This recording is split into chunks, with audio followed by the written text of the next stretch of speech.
João capítulo 6, vamos a partir do versículo 22. O texto é um pouco longo, então eu vou pedir a sua paciência especial, sentadinho como você está. Acompanhe a leitura. No dia seguinte, a multidão que ficara no outro lado do mar percebeu que havia ali apenas um barquinho e que Jesus não seguira nele com os seus discípulos, mas eles haviam partido sozinhos. Essa informação aqui ela é muito importante. O que acontece no dia anterior? Porque João diz, no dia seguinte. É assim que a gente começa a aprender a interpretar texto bíblico, fazendo perguntas para o texto, né? No dia seguinte, o que aconteceu no dia anterior? João 6, 22. Encontraram? Falei errado? Falei certo. Ah, tá. Beleza. Eu achei que eu tinha falado errado. É mais certo ou errado que vocês erraram. Vamos lá, João 6, 22. O que acontece no dia anterior? Jesus multiplica pães. É o milagre da multiplicação dos pães. Tá? Então, no dia seguinte, esse pessoal que comeu pão, está escrito aqui a multidão, a mesma que tinha comido pão de graça, volta lá no local e percebe o quê? Que ali só tinha um barquinho. E que Jesus não tinha ido nesse barquinho com os discípulos, mas que eles tinham ido sozinhos. Então, nessa informação, a gente tira o quê? Que quando Jesus decide orar sozinho, que é o contexto imediato aqui, ele manda os discípulos irem. Vão para o outro lado, eu vou ficar sozinho orar, depois de multiplicar os pães.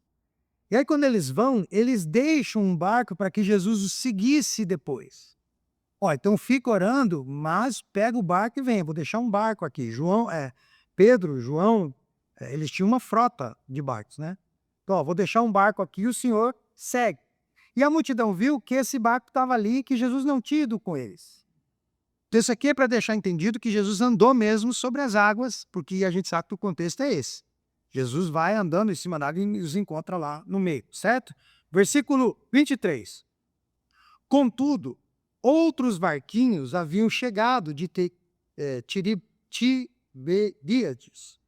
É o mesmo mar da Galileia, é o mesmo nome. Perto do lugar onde comeram o pão, depois de o Senhor ter dado graças. Veja, não é só uma multidão de a pé que volta. Teve gente que veio de barco também, para o mesmo local. É tipo romaria. Aconteceu um milagre ali, nós vamos voltar no outro dia, no mesmo local, no mesmo horário, porque vai que tudo converge e cai pão do céu de novo e a gente come de graça pão e peixe. Então vem todo mundo, certo? Aí verso 24.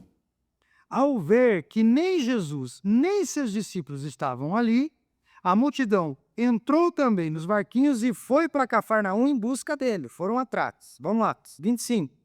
Ao encontrá-la no outro lado do mar, perguntaram, Rabi, mestre, né? Quando chegastes aqui? Jesus já responde, em verdade vos digo, que me buscais não porque vistes sinais, mas porque comestes do pão e ficastes satisfeitos. Trabalhai, ou seja, tenho esse esforço que vocês tiveram de vir atrás de mim, não pela comida que se acaba, não pelo pão que vocês podem comprar com dinheiro, mas pela comida que permanece para a vida eterna, a qual o Filho do Homem vos dará. Deus, o Pai, tu aprovou, pondo nele o seu ser. Pois, o esforço que vocês fizeram para vir até aqui, para ir lá, tentar me encontrar e vir até aqui, para comer pão de graça de novo, esse esforço é perdido porque pão você compra com um pouquinho de trabalho. Agora, se for uma fazer o esforço, se esforce por quem fez o sinal, por mim, e não pelo milagre. É isso que Jesus está dizendo. Aí verso 28. Perguntaram então, que faremos então para realizar as obras de Deus? Jesus respondeu, a obra de Deus é essa, crede naquele que ele enviou.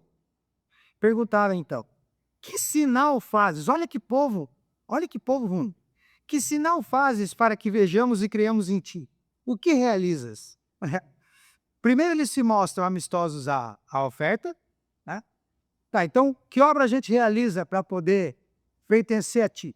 Eles dizem, não, obra só tem uma, crer em mim. Aí eles dizem, então faz um sinal para que a gente creia aí. Ou seja, multiplica pão então de novo.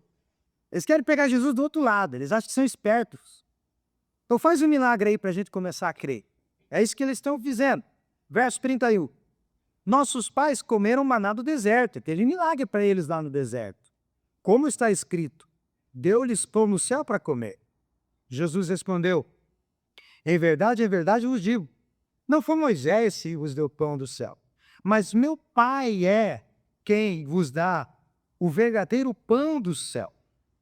Porque o pão de Deus é aquele que desce do céu e dá sua vida ao mundo. Então disseram, Senhor, dá-me sempre desse pão. Ou seja, faz que é pão do céu de novo. Gente, é muita gente, né? Não é assim as nossas orações? Ficar tentando ganhar Deus para ver se ele repete ou faz o milagre que a gente quer, tentando ver se engana ele no discurso, como se Deus fosse uma criancinha, que a gente vai dar o remédio e ele não quer tomar o remédio, a gente engana e põe o remédio em algum lugar onde ele come. Quando a gente engana cachorro, né? Não é assim que a gente faz com o cachorro? Põe o comprimido num pedaço de carne? A gente está tentando enganar Deus, ficar tentando dar a volta em Deus para ganhar milagre, para ganhar pão de graça. Eles insistem, dá-nos sempre desse pão. Versículo 35. Então Jesus declara, eu sou o pão da vida, vocês não estão entendendo. Quem vem a mim jamais terá fome, e quem crê em mim jamais terá sede. Mas como eu já disse a vocês, vós me tendes visto, e mesmo assim ainda não creem. Não creem. Todo aquele que o Pai me dá, virá a mim. E de modo algum, rejeitarei quem vem a mim. Pois desci do céu não para fazer a minha vontade, mas a vontade daquele que me enviou. E a vontade daquele que me enviou é uma só, que eu não perca nenhum de todos os que me deu, mas que eu os ressuscite no último dia. Porque essa é a vontade do meu Pai, que todo aquele que vê o Filho e nele crê, tenha a vida eterna. E é esse que eu vou ressuscitar no último dia. Olha o que Jesus responde. 41. E os judeus começaram a criticar, pois dissera, eu sou o pão que desce do céu. Começaram a criticar porque ele disse isso. E perguntava, como desceu do céu? Não é ele Jesus, filho de José? Acaso não conhecemos seu pai, sua mãe? Como ele pode estar dizendo que desceu do céu? E Jesus respondeu, não me critiquem. Ninguém pode vir a mim se o Pai que me enviou não o trouxer, e eu o ressuscitarei no último dia. Está escrito nos profetas, e serão todos ensinados por Deus. Portanto, todo aquele que ouvir e aprender, ou que ouviu e aprendeu de mim, venha a mim. Não que alguém tenha visto o Pai, exceto aquele que vem de Deus. Somente ele viu o Pai. Em verdade vos digo, quem crê em mim tem a vida eterna. Jesus insiste. Quem crê em mim não come pão de graça. Quem crê em mim não crê em mim para que milagres aconteçam e ele não tem que trabalhar. Quem crê em mim tem a vida eterna. É muito mais do que isso. Aí ele continua. Eu sou o pão da vida. Verso 49. Vossos pais comeram um maná no deserto e morreram. Eles comeram de um milagre, de um pão que brotava do chão, mas todos estão mortos. Cadê um vivo lá? Não tem nem... Eles usufruíram do milagre, mas morreram. Por quê? Porque o milagre era pontual, era para aquela hora. Todos estão mortos. Esse é o pão que desce do céu. Aí falando de si, para que todo aquele que dele comer não morra.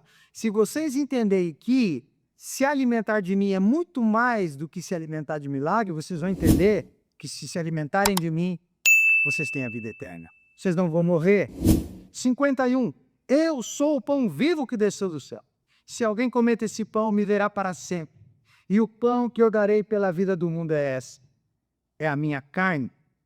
Aí os judeus começaram a discutir entre si, dizendo, como pode ele nos dar sua carne para comer? Olha, o povo começou a pensar que Jesus está falando de canibalismo. E agora, vamos assar ele então, vamos repartir aqui os pedaços e vamos comê-lo, é isso que ele está dizendo. Não é que eles acreditavam nisso, é que o coração é tão duro que acredita em absurdos só para não crer. Só para não crer no que Jesus diz. Aí Jesus responde, verso 53, em verdade vos digo, se não cometes a carne do Filho do Homem, não bebedes o seu sangue, não tereis vida eterna em si mesmos. Quem come minha carne e bebe o meu sangue tem a vida eterna, e eu ressuscitarei no último dia, porque a minha carne é verdadeira comida e meu sangue é verdadeira bebida. Verso 56. Quem come a minha carne e bebe o meu sangue permanece em mim e eu nele. Assim como o Pai que vive nele e por quem eu vivo por causa do Pai, assim quem de mim se alimenta também viverá por minha causa. Verso 58. Esse é o pão que desceu do céu. Não é como o caso dos vossos pais lá no deserto que comeram maná e morreram. Quem comer esse pão viverá para sempre. Jesus falou essas coisas enquanto ensinava na sinagoga em Cafarnaum. Jesus não tem a ver com canibalismo. Tem a ver com ter comunhão comigo. É isso que ele diz. É verso 60. Ouvindo isso, muitos de seus discípulos disseram: essa palavra é dura. Quem pode suportar um discurso desse? Que palavra dura de Jesus. Verso 61. Mas sabendo Jesus no íntimo que seus discípulos criticavam suas palavras, disse: isso vos escandaliza? Como seria então se visses o Filho do Homem descer de onde primeiramente estava? O Espírito é o que dá vida, a carne não serve para nada. As palavras que vos tenho falado são Espírito e vida. Mas há alguns de vós que não creem, pois Jesus sabia desde o princípio quem eram os que criam e quem traía. E continuou: por isso vos disse que ninguém pode vir a mim se não lhe for concedido pelo Pai. Por causa disso, muitos de seus discípulos voltaram atrás e deixaram de seguir. Começaram a desistir. Então Jesus perguntou aos 12, vós também quereis retirar-vos? Querem ir também embora? Aí Simão Pedro responde o que a gente acabou de cantar. Senhor, para quem iremos nós? Tu tens palavra de vida eterna.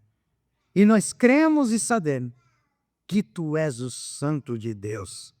Jesus respondeu: por acaso não vos escolhi? Os 12? Contudo, um de vós é um diabo. E ele se referia a Judas, filho de Simão Iscariotes, pois ele, um dos 12, haveria de trair. Amém? Até aqui, vamos lá. Pai,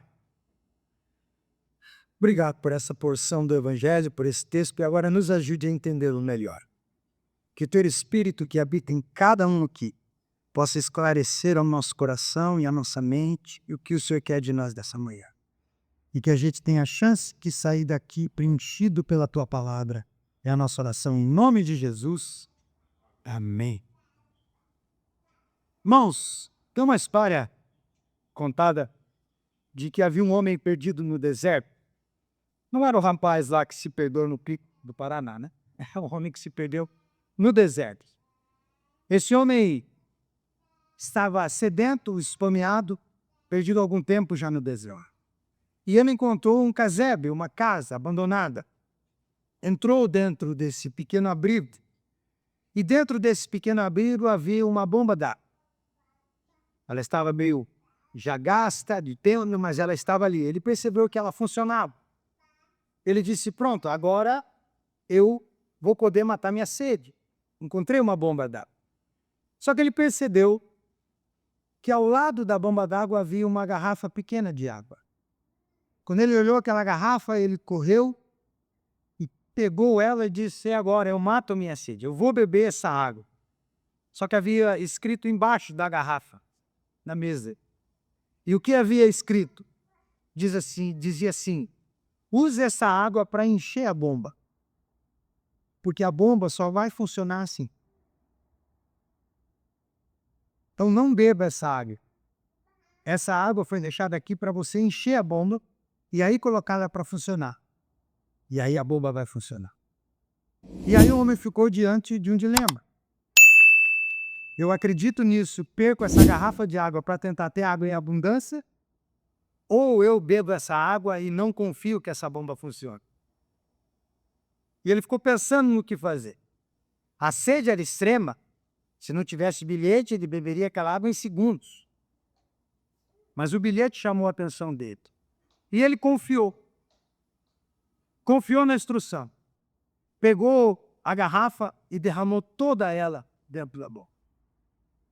Contudo, ele dizia dentro de si, se essa bomba não funcionar, eu morro. Eu estou jogando fora a única água que eu encontrei em dias. Mas ele confiou e jogou essa água lá dentro. E quando ele ligou a bomba, ela deu umas tossidas, mas com água dentro ela começou a funcionar. E começou a jorrar muita água. E ele bebeu toda a água que pôde e ficou naquele abrigo por muito tempo. Saciou a sede dele. O que essa história diz para nós? Que a maioria das vezes nós vivemos apenas para satisfazer as nossas necessidades imediatas. A maioria da nossa vida é vivida assim. E aí existem frases motivacionais dizendo, como você não sabe amanhã e não conhece amanhã, vivo hoje. Hã? Aí tem correntes filosóficas que dizem, o fim da vida do homem é o prazer. Então não negue nenhum prazer. Aproveite tudo. Não conte com nada que não seja o que você tem na mão e o que aparece para você. E a gente é levado, a gente é impelido sempre a realizar desejos imediatos. Sempre. Sempre a fazer aquilo que nos satisfaz num momento. E nunca pensar em olhar para aquilo e dizer, se eu negar isso, eu tenho mais lá na frente, ou se eu souber usar isso, eu tenho mais disso mais para frente. Eu não estou aqui sendo um coach, não vim aqui dar uma palestra de economia do lar. Não é disso que eu estou falando. Eu estou falando de vida espiritual. Um pecado nosso é momentâneo, não é? O prazer é só para a hora. Se alguém aqui já foi adicto, se alguém aqui já usou droga alguma vez, sabe do que eu estou falando. É só para aquele momento e depois vem a bad trip, né? A viagem ruim ou o efeito rebote. Quando o efeito acaba, você percebeu que continua o mesmo vazio. Mas a gente é levado a crer que as necessidades imediatas são mais importantes do que a gente pode ter se negá-las ou se souber usá-las, ou como saciá-las. Jesus diz, vocês comeram pão e mataram a fome de um dia. Eu fiz um milagre. E aí vocês estão aqui porque vocês querem de novo saciar uma fome imediata. Vocês querem experimentar de novo um pão para hoje só. E amanhã, não importa onde eu esteja, vocês vão atrás de mim de novo por causa disso. Agora, se vocês não tivessem entendido o que eu fiz, vocês estariam atrás de mim não porque eu faço milagres, mas porque eu sou o Cristo, o Filho do Deus vivo. É isso que Jesus está dizendo em outras palavras. Então, em João 6, a gente encontra uma multidão que tinha experimentado um milagre extraordinário, multiplicação de pães e peixes, mas que ainda não havia entendido quem Jesus era. Apenas tinha visto em Jesus um milagreiro, alguém que poderia confortá-los, saciá-los, alguém que poderia preenchê-los em momentos da vida. E vamos ser sinceros, não é assim que a gente trata Jesus de vez em quando? Como aquele que vem e socorre só na hora que as coisas apertam? A gente tem algum dinheiro em conta razoável, a gente está contando com 1 mês, 2 meses de boa saúde, onde a gente no máximo ali teve cansaço, mas não ficou adoecido de fato, a gente conta com a nossa família bem, todo mundo bem, e nesse momento a gente diz, olha, o mundo está conspirando, está tudo dando certo. Aí no primeiro dia que o mindinho dói, aí a gente lembra, vou falar com Jesus, agora eu preciso da carta da divindade na minha vida. Não entendemos quem Jesus é na Maria do Tempo. Mas é nesse contexto que Jesus diz o quê? Uma das declarações mais profundas de todo o Evangelho. E uma das mais controversas de todo o Evangelho. Ele diz, vocês precisam entender que é necessário comer da minha carne e beber do meu sangue. Se alimentar de mim. O que Jesus está dizendo é, não é ficar vindo atrás de mim pelo que eu posso fazer, é tornar-se um comigo. É ser simbiotizado comigo. Quando você sair daqui e for almoçar, a comida que você vai comer, ela vai se tornar uma coisa só contigo e vai te dar energia para você continuar o domingo sem ficar fraco. Quando você bebe uma água, aquela água, ela se torna algo que é você próprio no seu organismo e mata a tua sede e repõe o que tem que repor. Jesus está dizendo, se alimentar de mim é muito mais do que vir atrás de mim pedindo coisas. É ser um comigo. É uma comunhão que se torna uma coisa só, uma simbiose. É isso que vocês precisam entender. Comer e beber de mim. Comer da minha carne e beber do meu sangue. E o que significa isso? Como eu disse, esse capítulo 6 é um dos mais longos. Eu pedi paciência para você enquanto eu lia. É um dos mais longos dos evangelhos. E João, diferente dos outros 3 evangelhos, não enfatiza no seu evangelho parábolas. Não tem parábolas aqui. João não enfatiza nada. Ao invés disso, João apresenta discursos teológicos extensos de Jesus. E nesses discursos que João registra de Jesus, Jesus geralmente, via de regra, está revelando a sua identidade. Está mostrando quem ele é como Deus. Por isso que o tema de João é Jesus como o Filho de Deus. Jesus como o próprio Deus. E o capítulo 6 começa com 2 milagres, 2 grandes sinais. O primeiro é Jesus multiplicando pães. 5.000 pessoas, 5.000 homens, fora mulheres e crianças, se alimentam com 5 pães e 2 peixes. Ele multiplica 5 pães e 2 peixes para uma multidão. O outro sinal é logo após, é ele andando sobre as águas. Então, o capítulo começa com esses 2 sinais. O primeiro reúne uma multidão, o segundo é feito para os discípulos. E os sinais são feitos. E a gente fica maravilhado no começo de João. Mas depois a gente vê a realidade do que Jesus quis. E a gente vê a realidade do que o povo queria, da expectativa desse povo. Que o texto diz que no outro dia, eles procuraram Jesus. E essa procura revelou algo importante. Revelaram não por causa do que o sinal que Jesus fez significava, mas simplesmente porque o sinal havia beneficiado eles. Perceba que Jesus nunca vai fazer um milagre na sua vida se esse milagre não apontar para quem ele é. Ficar pedindo milagres, a gente colocar um cartaz aqui na frente e fazer quinta do milagre, as pessoas virão só atrás do milagre. Vai ser só assim. Você quer que alguém que mora na rua vá na sua casa todos os dias? Ofereça para ele alguma coisa em um dia.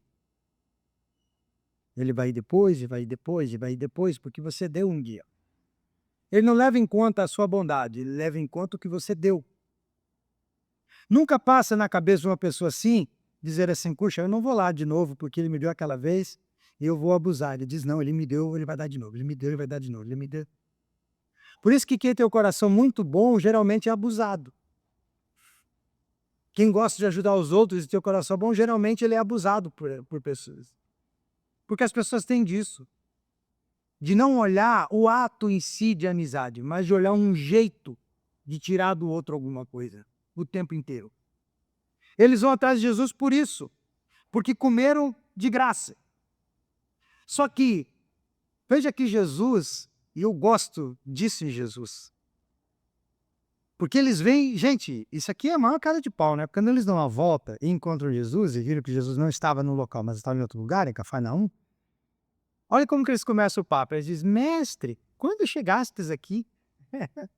É tipo quando você vai chegar pro seu pai e sua mãe pedir alguma coisa e começa a fazer carinho demais, assim. Você tá tão bonito hoje, né? Ó, você tá bonito? Ah, você tá bem? Comeu bem hoje? Quer alguma coisa? Precisa que eu pegue alguma coisa para você? O pai e a mãe já diz o quê? Fala logo. Diz o que você quer. Se você não é pai e mãe, espera. É isso que vai acontecer quando você tiver um filho. É assim que ele reage. É assim que ele faz.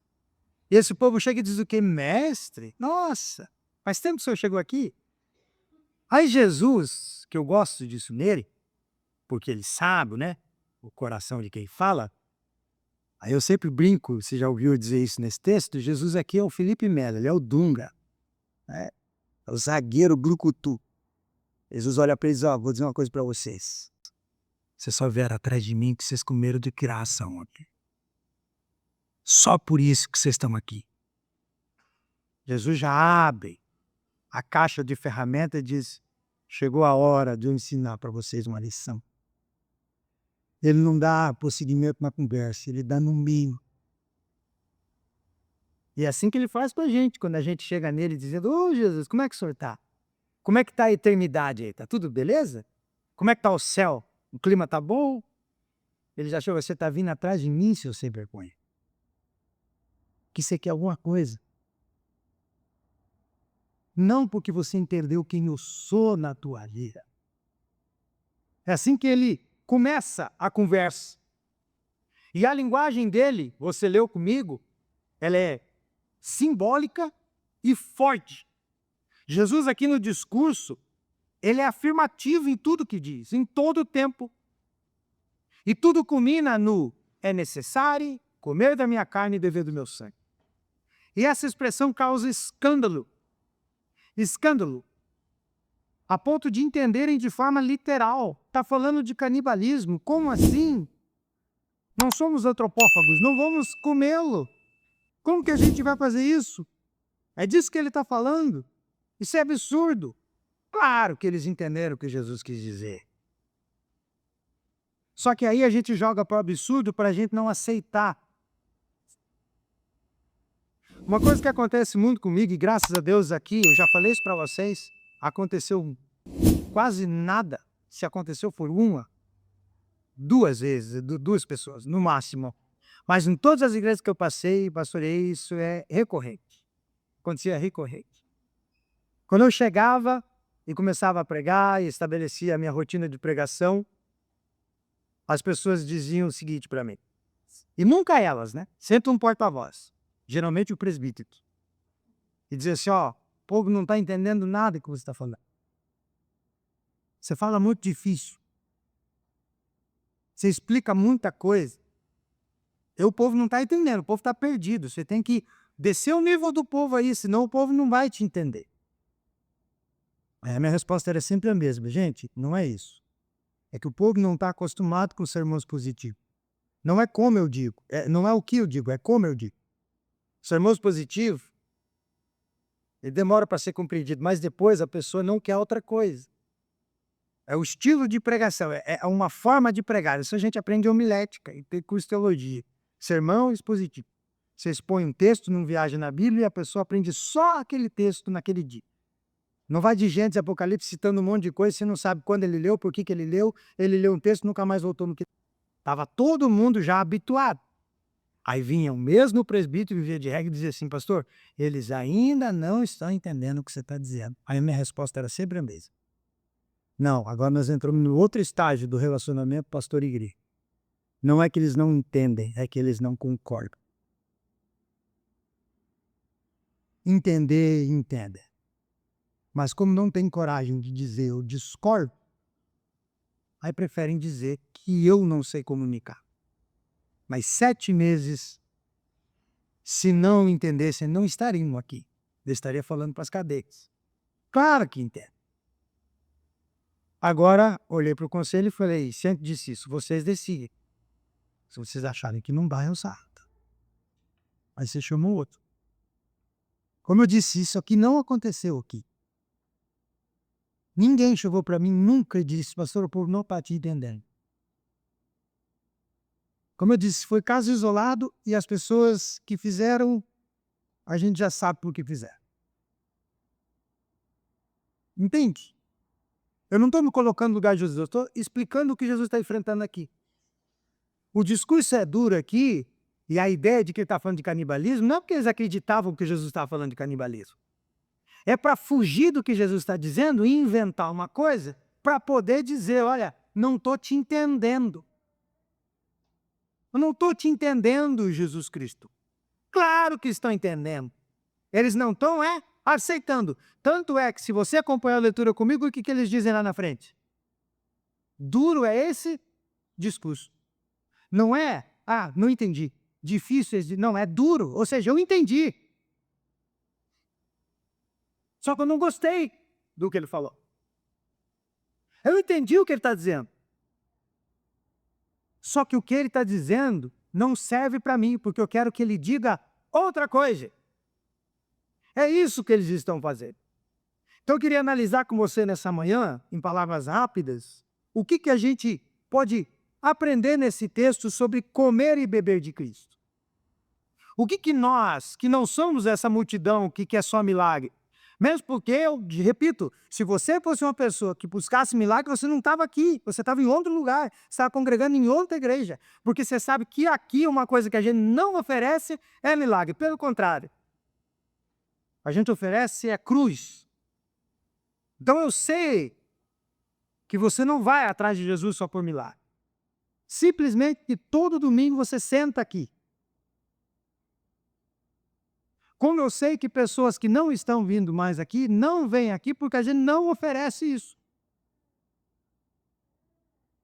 Porque a gente não tem isso para oferecer. E ninguém que sobe aqui em cima tem isso para oferecer. Seja quem prega ou seja quem canta. Esse é o ponto. Então, comer e beber de Cristo, no texto, primeiro quer dizer o quê? Comer e beber de Cristo, primeiro quer dizer que nós temos que crer na obra dele. Crer na sua obra. Quando eles ouvem Jesus falar sobre o alimento que permanece para a vida eterna, esses ouvintes fazem uma pergunta típica da religiosidade que é baseada no mérito e na troca. Quando Jesus fala sobre o alimento que permanece para a vida eterna, eles dizem: o que fazemos, o que podemos fazer, ou o que faremos, ou o que realizaremos para ter esse alimento permanente? Fala aí. Joga do nosso peito a cartilha. Eu quero esse alimento aí que permanece. Como que eu faço para ganhar ele? O que você exige? O que você exige de mim que eu faço? Para ter isso aí, eu faço o que você pedir. Religiosidade, baseado no mérito. Fazer para merecer. Pagar o preço, numa linguagem bem pentecostal. Que preço eu tenho que pagar para ter isso aí, Jesus? Fala que eu faço. Fala que eu faço. Por quê? Não é para mostrar que está disposto. É para ter garantia. É troca. E não é assim que a maioria das igrejas brasileiras fazem? Isso aqui não é um púlpito, na maioria dos lugares, é uma banca, uma bancada. De um lado está Jesus com palitos de dente no cantinho da boca e um pano de prato, uma toalha no ombro, com esse cotovelo encostado e dizendo: o que é que você quer? E você está do lado de lá, dizendo: eu quero avivamento. Ele diz: tem, é terça-feira o avivamento. Vem terça que tem avivamento. Aí ele vira o cotovelo para cá, vem outro e diz: o que é que você quer? Eu diz: eu sou empresário, eu quero um culto para empresário. Ele diz: tem, é na quinta, 3 da tarde, mas acaba às 4, porque 5 começa das empresárias. Né? E assim vai. A maioria é isso. Por que a maioria é isso? Porque muitos acreditam que é assim que funciona. Eu bato ponto num dia, pago um preço e Deus me dá porque eu estou fazendo um negócio com Deus. Então, o que eles dizem para Jesus? O que a gente faz para realizar a obra de Deus? Fala aí. Fala aí, fala aí. Como o irmão chegou para mim e disse assim: pastor, eu me converti na sua pregação, eu vou começar a frequentar essa igreja e me diga, que roupa que eu tenho que vir domingo que vem? Fiquei olhando e falei: como assim? Então, que roupa? Terno, gravata, tem cor de gravata? Ele perguntou isso para mim. Falei: cara, só não venha nu. Falei para ele: só não venha nu, que você vai escandalizar todo mundo. Agora a roupa, meu amigo, meu Deus do céu. Não, que agora eu sou crente, eu quero andar como crente, eu quero falar como crente, eu quero me comportar como... Diz o que o Senhor falar. Vocês conseguem acreditar que se eu quisesse, venha de amarelo, ele vinha de amarelo inteiro, de sapato, meia, cueca, calça... Vocês conseguem acreditar? Vocês dizem: não, pastor, você está exagerando. Não estou, gente. Há um poder aqui em cima. Esse tipo de gente, se eu falar para ele o que eu falar, ele acredita. Porque na cabeça dele é uma troca. Na cabeça dele é o que ele faz. É o que ele faz para fazer parte, é o que ele faz para pertencer, é o que ele faz para merecer. Essa é a conversa aqui. O que a gente faz? Eles esperavam uma lista de regras, rituais e práticas religiosas para fazer parte. Mas a resposta de Jesus é estarrecedora, gente. A resposta de Jesus é aquela que confronta essa mentalidade religiosa. E qual é? A obra de Deus é esta, Jesus diz, que vocês creiam naquele que ele enviou. A obra é crer que não tem obra a ser realizada. A obra é crer na obra que está realizada. O Cristo encarnado, crucificado e ressuscitado. Sabe qual que é o teu esforço para ser um cristão? Crer. É só isso, pastor? É. Não, pastor, é muito pouco. Não pode ser só crer. É. Aí como diz o rapper, do Estratagema de Deus, o pastor Elder, você vai dizer assim, é muito bom para ser verdade. Ele diz, mas é bom e é verdade. É só isso. Crer. Eu não preciso me vestir de um jeito, eu não preciso dar 50%, 60% do que eu ganho, eu não preciso levar um pedaço de bolo antes de comer com a minha família para o senhor de primícia, eu não preciso lavar o seu carro todo sábado, eu não preciso... Não! Você só precisa crer que não tem obra para ser realizada. Por que isso é tão difícil para nós? Porque a gente é acostumado a viver na troca. O que você ganhava do pai e da mãe se você passasse de ano? Uma bicicleta, pelo menos no meu tempo, hoje é um celular, sei lá. Não era assim que a gente ia pro filho lá em janeiro? Ó, se sei bem nas notas, final do ano para te dar uma bicicleta. O sujeito não ia estudar porque gostava do estudo, ele queria estudar porque sonhava com a bicicleta. Na maioria das vezes os pais mentiram e não davam a bicicleta. Porque no final do ano eles estavam com o cartão tudo arrebentado.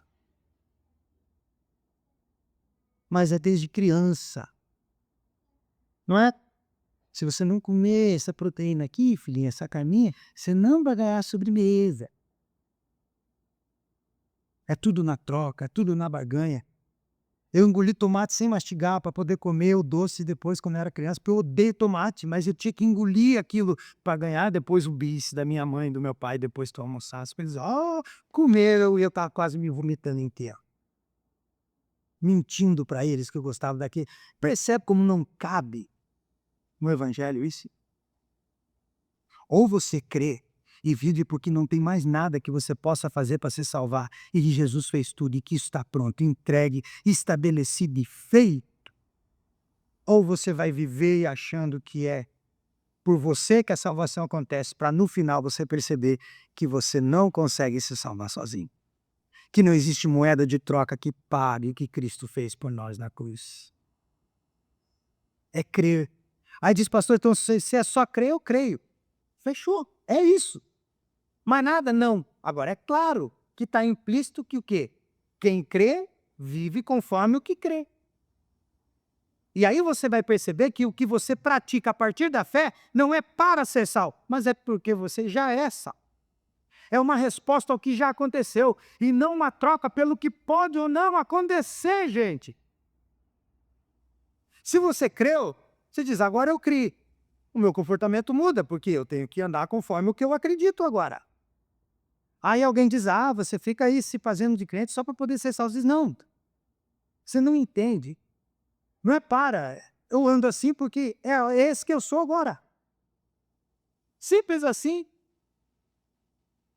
Eu comecei a torcer para um time, você vai me ver para a camisa desse time. Você vai me ver para o conhecimento desse time. Eu sei quem é o atacante, eu sei quem é o zagueiro, eu sei quem é o goleiro, eu sei quem é o treinador, eu sei que eles estão contratando, eu sei que eles estão vendendo. Por quê? Porque agora eu torço para esse time. Eu não preciso saber dessas coisas para torcer, mas é porque eu torço, eu sei. Um exemplo pífio, mas só para a gente entender. O que a gente faz depois da fé não é para, é por. Por isso que o comportamento muda, não como uma imposição de troca, Mas porque agora eu creio. E se eu creio, eu vivo conforme o que eu acredito. Ou o que eu fui levado a crer. O Evangelho. Aí a santidade não é esse peso. Eu tenho que me santificar. A santidade é um prazer, porque te identifica com Cristo. As pessoas vão para você e dizem, esse é da fé. Esse serve a Deus. Ou se ele quiser zombar de você, ele vai dizer, esse é crentão. E aí, gente, o adjetivo pouco importa. O que importa é comer e beber de Cristo.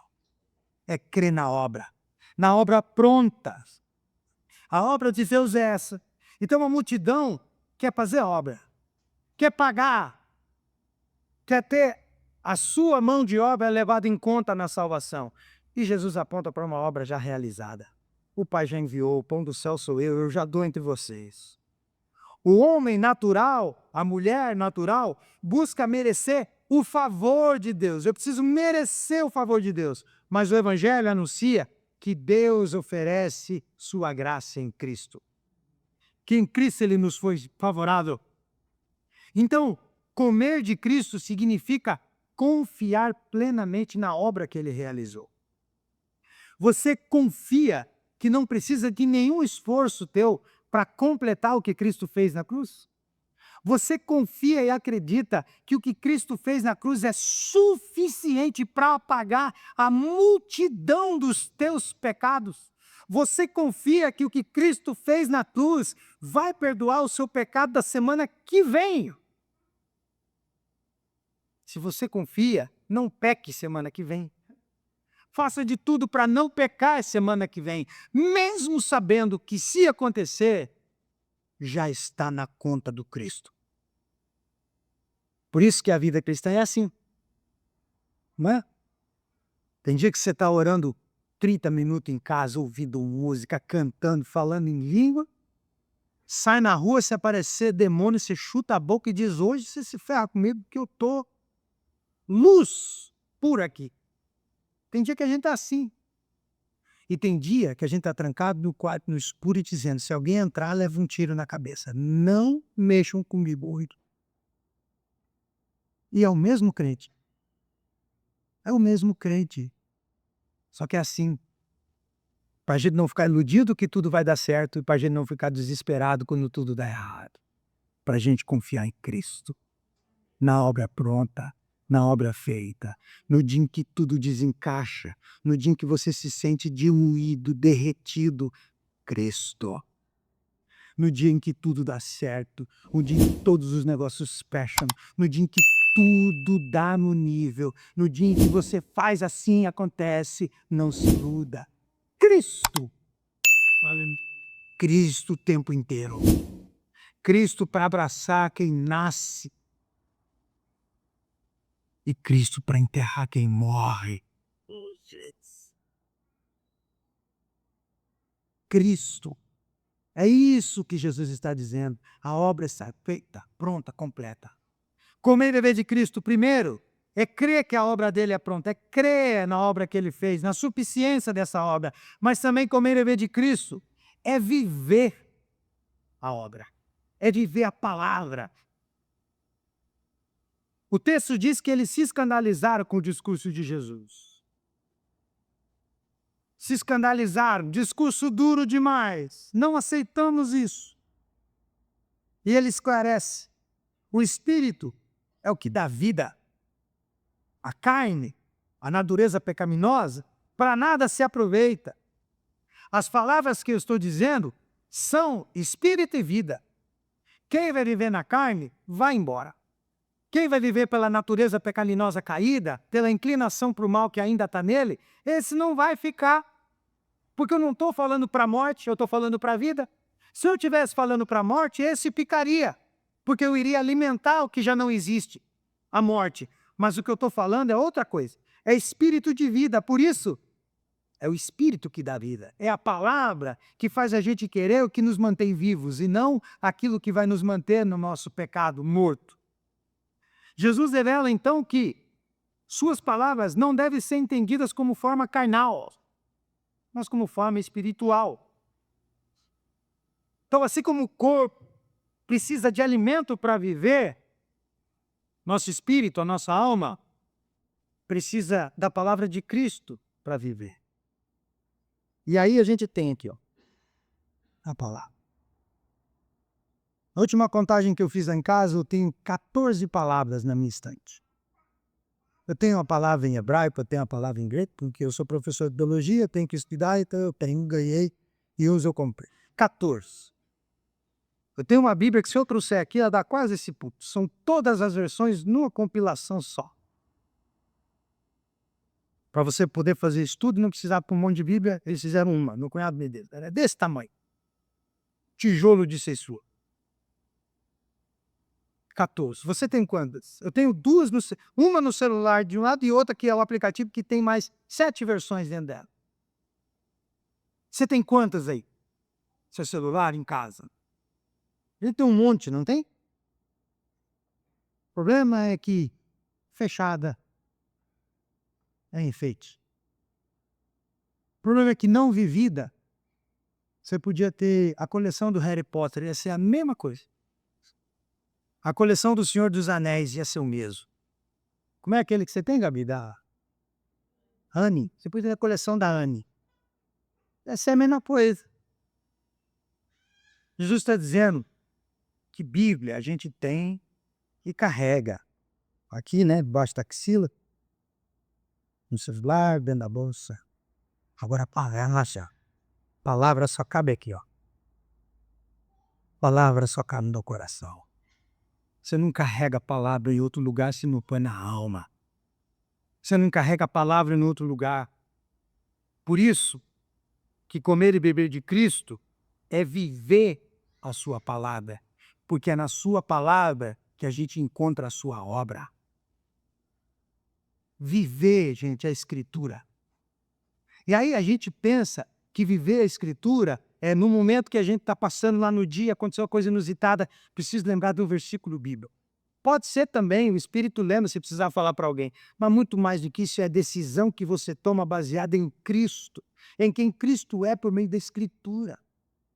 Muito mais do que ter texto bíblico decorado e uma memória boa, é aquilo que você sabe intelectualmente virar chão para você andar em cima. Aí você pode estar num terreno arenoso, lameado, está todo mundo com o pé atolado, está todo mundo caído e você está andando firme. Por quê? Porque eles vão olhar embaixo do teu pé, tem asfalto, tem calçamento. Aí diz, onde que você conseguiu esse calçamento? Você diz aqui, ó. A Bíblia, a palavra, é chão firme, seguro para caminhar. Isso é viver a Escritura. É deixar a Escritura ser uma coisa com a gente e a gente ser uma coisa só com a Escritura. É simbiose. É internalizar isso aqui até isso virar Cristo dentro de mim pela Escritura. Jesus diz isso entre o que ele diz e entre nós em João 15, não diz? Eu sou a videira e vocês os ramos. Se vocês estiverem conectados a mim, vocês vão sugar de mim. Porque o galho vive do que o tronco fornece. Se vocês estiverem em mim, vocês vão ver, é uma coisa só, é uma simbiose. Galho também é árvore, ele é uma parte da árvore. Ele já juntou, já uniu, já é uma coisa só, já não tem como separar, já não tem como dividir, já não tem, a gente só identifica você e Cristo, mas como você vive, a gente já não tem como separar as duas coisas. Cristo e você se tornaram uma coisa só. Palavra, palavra, palavra. Isso não acontece porque a gente frequenta sem faltar e você tem que vir, não pode faltar, mas não é por isso. Isso não acontece porque a gente ora alto, isso não acontece porque a gente canta bem, isso não acontece porque a gente estudou e sabe dizer os contextos e sabe dizer tudo. Isso só acontece porque a gente vive isso aqui. Isso acontece porque além de ser conhecimento intelectual, isso é chão para andar em cima. Isso é chão firme para caminhar.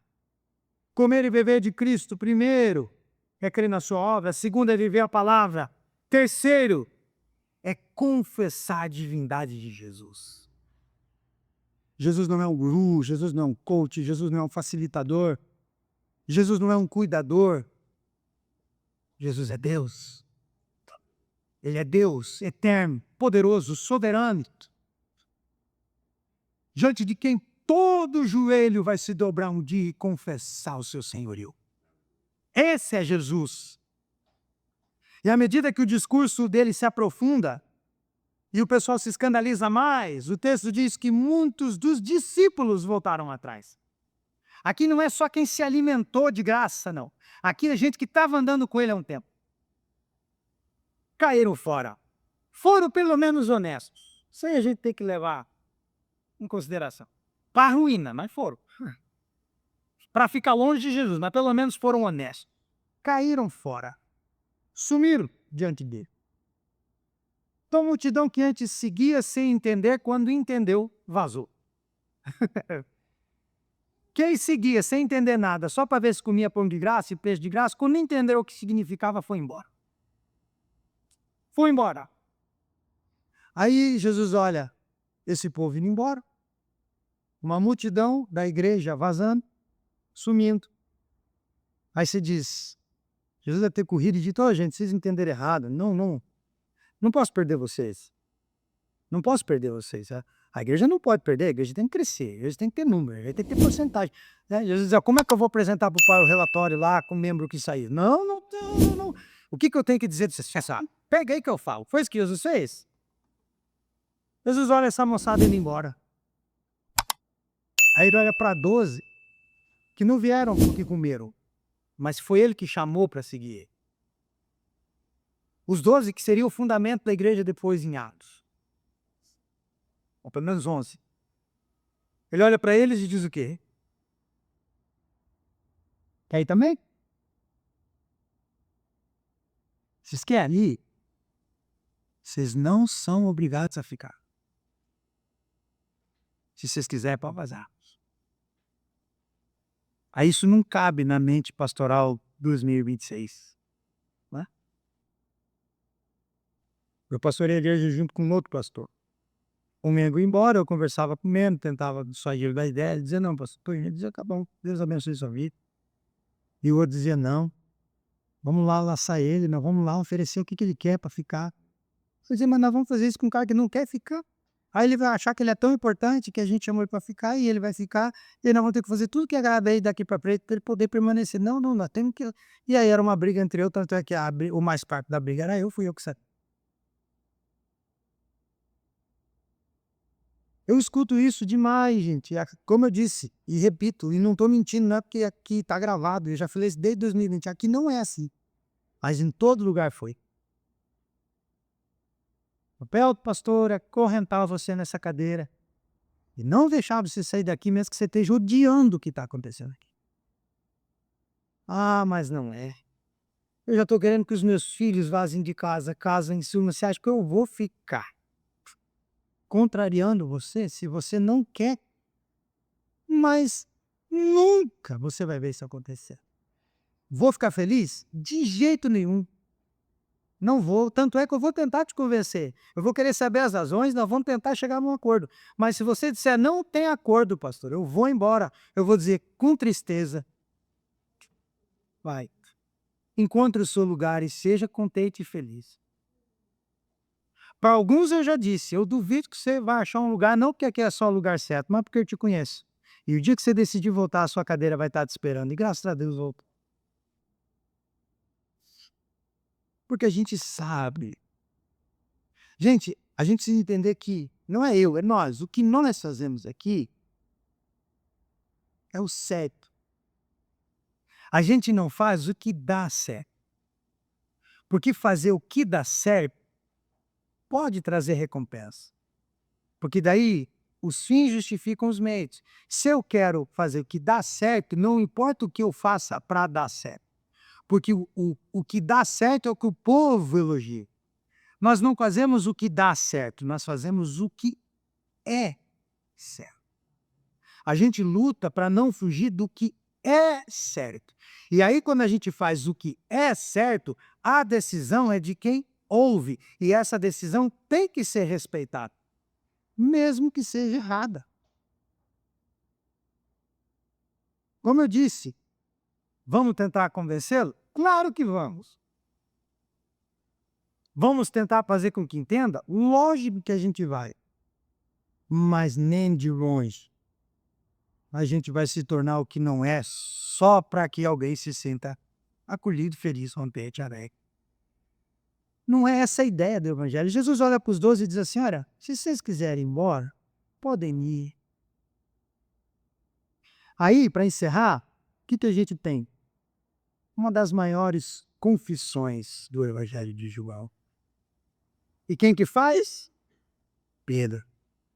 É tão engraçado que essa confissão aqui não é de alguém iluminado, né? Essa aqui é de alguém mais desastrado possível, que fala isso aqui e segundos depois, capítulos depois, ou até no mesmo capítulo, ele diz assim: para a cruz o Senhor não vai e Jesus tem que chamar ele de diabo. Dizer, sai para lá, Satanás. Um sujeito que fala o certo na frente é identificado com o diabo. É muito eu, não é? É muito nós, não é? A gente acerta no dia, no outro dia a gente erra miseravelmente. Ainda bem que Deus tem misericórdia. Já pensou se ele fosse levar a sério e não tivesse cobrado tudo isso em Cristo? Fala sério, gente. Quando alguém te ofende, fala mal de você, lá no fundo a resposta não é: eu sou muito pior do que você está dizendo. É que você não convive comigo. Eu acordo domingo e dorme comigo. Se você acha ruim viver comigo, você tem que ver sendo eu. Porque você ainda tem um momento que não fica perto de mim. E eu? Que almoço comigo, tomo café comigo, janto comigo, durmo comigo, acordo comigo, penso comigo. Então, meu amigo, é bem pior do que você vai pensar. E se não fosse Cristo, nós estava tudo perdido. Esse é o ponto de Jesus Cristo. Aí Pedro diz o quê? Pedro olha para Jesus e diz: Senhor, para onde? O senhor está apontando o dedo, dizendo que é ir? Para onde? Para onde iremos nós? Só tu tem palavras de vida eterna. A gente pode até sair daqui e pescar peixe, porque eu sou bom nisso. Eu sei pescar. O meu estômago ia ficar forrado de peixe, mas e a minha alma ia comer onde? O Filho de Deus, glórias. Para onde eu vou, gente? O que te faz permanecer aqui é exatamente quando você diz, não vou mais. É você olhar para a tua vida sem Cristo no rumo. E não estou dizendo que só aqui tem Cristo, eu estou dizendo de comunhão por irmãos. É você olhar para a sua vida longe da comunhão e do Cristo e dizer, quer saber? Vou nada, como diz o Davi. Hein? Eu vou nada. Para onde que eu vou? Onde é que eu encontro o que eu encontro em Cristo? Não é o que eu encontro aqui. Porque a gente não é o dono da fórmula. É o que eu encontro em Cristo. Para onde iremos nós, Senhor? Fala. Tem outro de ti? Tem um outro igual a tu? Só apontar, já que você não quer mais ficar com nós? Claro que não tem. Por que não tem? O próprio Pedro diz, nós temos crido que o Senhor é o Cristo. Nós temos visto que não tem outro. Então não tem para onde ir. Não tem para onde a gente vaze. Não tem para onde a gente corra. Aí Jesus responde, não fui eu que escolhi vocês. Claro que eu não sou tonto, eu estou perguntando porque eu sei do que o Pai revelou para vocês. Por isso que quando Jesus diz para nós, quer ir? Quer experimentar? Vai. E quando você volta, ele diz, viu? Como não adianta ir? Viu como não adianta tentar? Por quê? Porque eu agarrei você, meu amigo. O vínculo comigo não pode ser quebrado. Você está perdido ou foi achado. Você é meu. Meu. É isso que Deus diz em Cristo. Você é meu. Você é meu. E nada muda isso. E nada quebra esse vínculo. E nada te arranca da minha mão. Às vezes vai parecer que eu não estou com você na mão. Mas é só quando o filho está começando a andar, como a gente está vendo aqui, e ele quer explorar, mas ele tem o olho na nuca e onde ele quer ir. Ele está olhando o Ricardo aqui para trás, mas ele está vendo onde ele quer ir. Esse é Deus dizendo, vai, vai, vai que eu estou aqui. Por isso que a analogia que faz entre a ovelha e o pastor é essa: as minhas ovelhas ouvem a minha voz, elas escutam vozes distantes. Elas podem ter ido, elas podem estar fazendo as coisas delas. Quando eu falo, ei, elas levantam a cabeça e dizem, opa, ele chamou, eu tenho que ir. É o Cristo que não tem medo de perder ninguém, porque ele diz que é Pai. Porque ele sabe que a gente vai responder, para onde? Para onde? Não é lindo isso, gente? Não sei se só eu estou emocionado, mas é lindo você pensar que Jesus não tem medo de perder você. A gente não tem medo de perder as coisas? A gente tem medo, a gente preserva as coisas porque não quer que vá. A gente quer manter tudo ali coladinho na gente, porque a gente quer ter o controle. E a gente aprende com Deus que Ele diz, olha, que aí vai. Eu sei o que eu fiz, eu sei quem eu sou. É como se Ele estivesse dizendo, eu me garanto. Eu me garanto. O duro é que às vezes o caminho de volta é dolorido, mas você volta. Mas você vem. E aí sabe o que a gente aprende com Pedro? Que os discípulos são esses. Que permanecem, não porque comem pão à vontade, peixe à vontade, depois de um milagre, mas que permanecem porque por mais que possam comprar pão e peixe, palavra de vida eterna só tem em Cristo. Pedro fica mais impressionado com o que Jesus diz do que com o que Jesus faz. O que impressionou Pedro não foi 5 pães e 2 peixes dar para todo mundo. O que impressiona Pedro é o que Jesus diz como verdade do Evangelho. A gente não fica atrás do Senhor para comer pão de graça. Não tem para onde ir depois que eu escuto Jesus pela primeira vez e creio nele, e creio que o que ele diz é palavra de vida. Não tem outro restaurante que me satisfaça que não seja a Escritura. Coloque-se de pé, por gentileza.